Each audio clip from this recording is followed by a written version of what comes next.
even agree with. Mr Speaker, I cannot support this bill to the House. Senator Lole-Taylor. Thank you, Mr Speaker. I rise on behalf of New Zealand First to speak on the Care of Children Law Bill in its first reading. I'm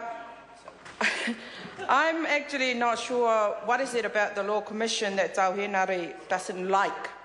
But one thing I know for sure is that the purpose of this bill intends to modernise the Care of Children Act 2004, and I commend the sponsor of this bill for her vision to explore the possibility of improving the current legislations. It is noted that the Principal Act wants to give weight to protecting and promoting the welfare and best interests of the child, and ensuring that their well-being is the first and paramount consideration. It is why the Act should include legislative and social changes which have occurred since 2004. More importantly, it does not pertain to adoption laws. Instead, adoption laws have been left untouched since the 1950s. Improving and enhancing adoption laws promotes the welfare and the best interest of the child. The time has come for the Adoption Act 1955 to be reviewed, and it needs to reflect societal change and developments. I acknowledge the bill intends to facilitate an evidence-based modernisation of the law relating to the care of children in New Zealand. It is not possible to have a legal system that is out of touch with reality, because that is how loopholes start to surface and create a mismatch between what the law is and how things actually are. New Zealand First supports the need for the Law Commission to review the current legislation. Adoption in the 1950s were primarily closed and stranger adoptions. Today, less than a quarter is closed or stranger adoptions.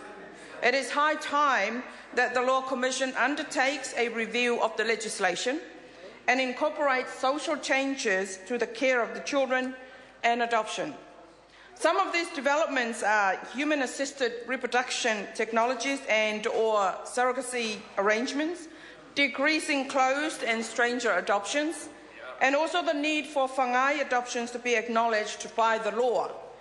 I had to do some research into the whangai adoption, and I must admit that it is very similar to the way Pacific Island people operate. However, from what I am able to read, reasons for whangai include providing a home for an orphan, taking in a child from a larger family who are struggling with a lot of children, taking in a child whose parents were too young to be parents, grandparents taking in a mokopuna and teaching them tribal traditions, and allowing children to inherit land. These are some of the changes why the Law Commission should review the Care of Children's Act 2004 and overhaul our legal system. It would be wonderful if the Minister of Justice ensures that the Law Commission is afforded the opportunity to carry out the task of reviewing the original report, which is about 13 years ago, in order to include developments that have been made since. All legislation that pertains to the care and well-being of children are detrimental to their well-being in our society. This is why the Principal Act needs to be updated and reviewed by the Law Commission. They do have the expertise to consider what's relevant in this particular case. Our children's well-being is plastered across media outlets far too often, and we need to ensure that any piece of legislation that goes through this House pertaining to children puts their interest and well-being first. Policymakers, decision-makers, and the machinery that drive legal and social change need to work together. So let me explain why. There is a need to combat issues that prevent our children from growing up in a healthy environment. With this in mind, action needs to be taken so that the changes to the Act can be effectively implemented. Children's rights are important, and so too is the parental responsibilities. Changing family structures and norms need to be included in our legislations so that the children get the best start in life and not fall through the cracks due to the unintended outcomes. So, Mr. Speaker, we do have some concerns and that's around the whangai institution, as the Māori customary practice embraces the principles of openness and kinship.